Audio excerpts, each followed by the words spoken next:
Good morning class. हमें उम्मीद है कि आप सभी लोग स्वस्थ होंगे, अच्छे होंगे। हम लोग प्रश्नावली 8.1 का प्रश्न नंबर 5 देखें, जो आपकी परीक्षा की दृष्टि से बहुत ही महत्वपूर्ण है। यदि सेक थीटा बराबर 13/12 हो तो अन्य सभी त्रिकोणमितीय अनुपात ज्ञात कीजिए। क्या करना है? एक मान दे दिया गया है, अन्य सभी त्रिकोणमितीय अनुपात ज्ञात करना है। ठीक है, इस तरह से प्रश्न नंबर 3 और 4 आपको बता चुके हैं। फिर भी एक क्वेश्चन और आपको बता देते हैं और आप अच्छे ढंग से इसको तैयार करेंगे।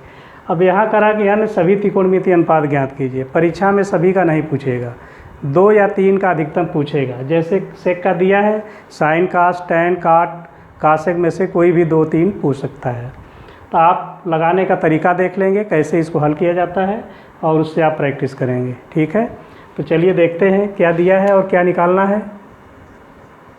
हल सबसे पहले आप चित्र बना लेंगे छोटा सा।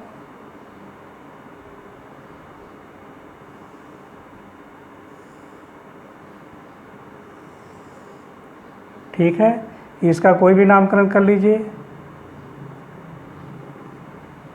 ठीक है, और यहाँ कहा गया थीटा, तो थीटा यहाँ लिख दीजिए। ठीक है, अब आप इसको लिखेंगे, माना समकोण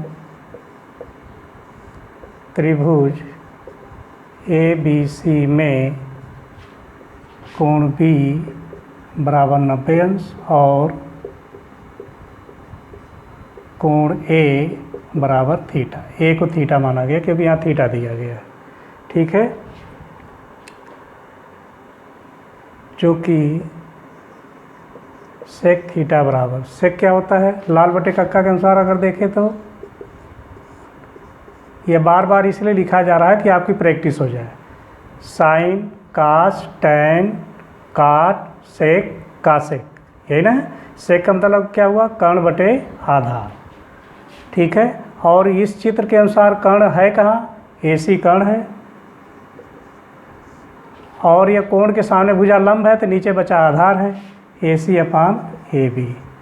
यह हो गया 13/12। इसलिए आप कह सकते हैं कि AB बराबर 12 और AC बराबर 13। तो प्रमेय से आप जानते हैं AC स्क्वायर बराबर होगा AB square plus BC square. ठीक है, चाहिए क्या आपको? AB मालूम है, AC मालूम है, BC चाहिए। इसलिए BC स्क्वायर बराबर हो जाएगा AC square minus AB square. AC का मान कितना है? 13, 13 का वर्ग, AB का है 12 का। 13 169, 12 144, बचेगा 25। इसलिए BC बराबर करड़ी में 25 बराबर 5 इकाई। BC का मान कितना आ गया? 5 आ गया। तो आप देख रहे हैं कि AB है 12, BC है 5 और कर्ण है 13। ठीक है, अब सभी त्रिकोणमितीय अनुपात का मान ज्ञात करना है। तो सभी का मतलब हो गया sine theta, cos theta, tan theta, cot theta. Sec तो दिया है फिर भी लिख लेते हैं, और यह सेक दिया है तो लिखने की ज़रूरत नहीं है। साइन, कास, टैन, काट थीटा और कासेक थीटा। ठीक है, सीधे सीधे मान रख दें। साइन थीटा यानी लंब बटे कर्ण। लंब क्या है आपका? चूँकि थीटा यहाँ लिया गया तो लंब है आपका BC बटा कर्ण है AC। ये हो जाएगा 5/13। कास थीटा आधार बटे कर्ण, आधार है आपका AB, कर्ण है AC। AB का मान है 12 और 13, 12/13। ठीक है, और टैन थीटा लंब बटे आधार, लंब है आपका BC, आधार है आपका AB। यह हो गया BC है 5, बटा आधार 12। काट थीटा इसी tan का उल्टा, काट क्या होगा, आधार बटे लंब, यानी 12/5। कासेक थीटा कर्ण बटे लंब, कर्ण है आपका AC, लंब है आपका BC, यानी 13/5। ठीक है। इस तरह एक एंगल के आधार पे एक एंगल का मान दिया गया है, तो आप शेष त्रिकोणमितीय अनुपात आप ज्ञात कर सकते हैं इस आधार पे लिख करके। ठीक है, हमें उम्मीद है कि अब आप लोगों को समझ में आ गया होगा। तो निश्चित रूप से आप वीडियो रोक करके 2-3 बार इसको पढ़ सकते हैं, पढ़ करके आप इसको तैयार कर लेंगे। अब हम लोग प्रश्नावली 8.1 का प्रश्न नंबर 6 लेते हैं। प्रश्न नंबर 6 में दिया गया है, यदि कोण A और कोण B न्यून कोण हो, न्यून कोण का मतलब 90 अंश से कम हो, जहाँ cos A बराबर cos B, तो दिखाइए कि कोण A और कोण B क्या है, बराबर है। ठीक है, तो एक छोटा सा चित्र बना लेते हैं।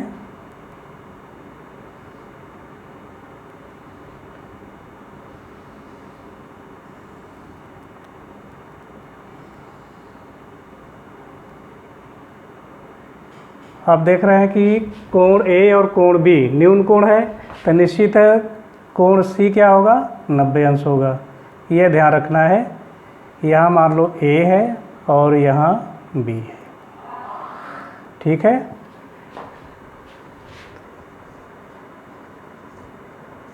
तो जैसा कि प्रश्न में कोण A और कोण B क्या है, न्यून कोण है। हम मान लेते हैं, माना समकोण त्रिभुज ACB, क्योंकि C 90 अंश है, ACB में कोण A और कोण B न्यून कोण है। जैसा प्रश्न में कहा गया, कोण A कोण B क्या है, न्यून कोण है। तो एक बच रहा कोण C, कोण C बराबर 90 अंश। ठीक है, A और B न्यून कोण है तथा कोण C बराबर 90 अंश। ठीक है, जब ये 90 अंश है तो 90 अंश के सामने भुजा आपकी क्या हो गई, कर्ण हो गई। अगर हम कोण A लेते हैं तो ये लंब होगा, और कोण B लेते हैं तो AC लंब होगा। इसको ध्यान रखना है। इसलिए cos A चाहिए आपको और cos B। जब आप एंगल A लेंगे तो लंब क्या होगा, BC होगा। तो cos में क्या होता है, आधार बटे कर्ण। cos का अगर लाल बटे कक्का से चलेंगे, ठीक है, ये आपका साइन हुआ, ये आपका cos हुआ, यानी आधार बटे कर्ण। ठीक है, तो आधार बटे, चाहे लिख लो,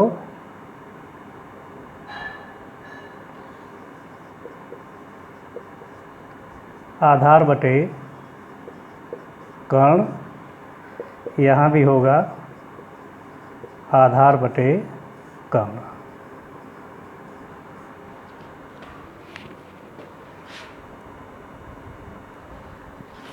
ठीक है, अब cos A अगर लेना है तो आधार क्या होगा, cos A, तो सामने एक लंब हुआ, जो बचा हुआ आधार हो गया, यानी AC अपान कर्ण है AB।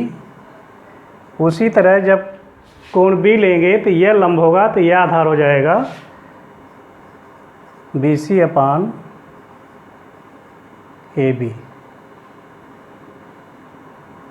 ठीक है, इसलिए cos A बराबर cos B, इसलिए छोड़ दो cos, चूँकि cos A बराबर cos B, यहाँ मान रख दो। cos A का मान हो गया AC अपान AB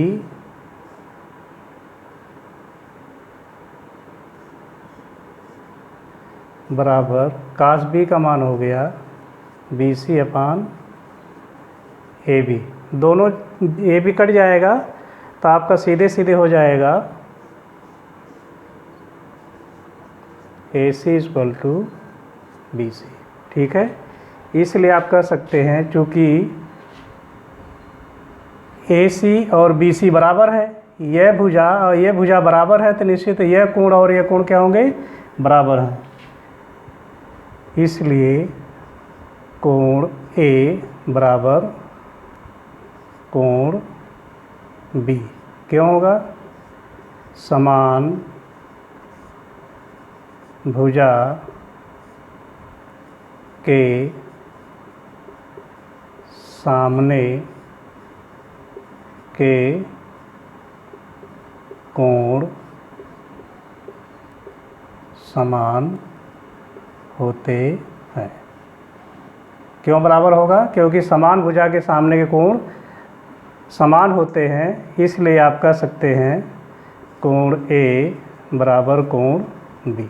ये आपको प्रूव करना था, दिखाना था। ठीक है,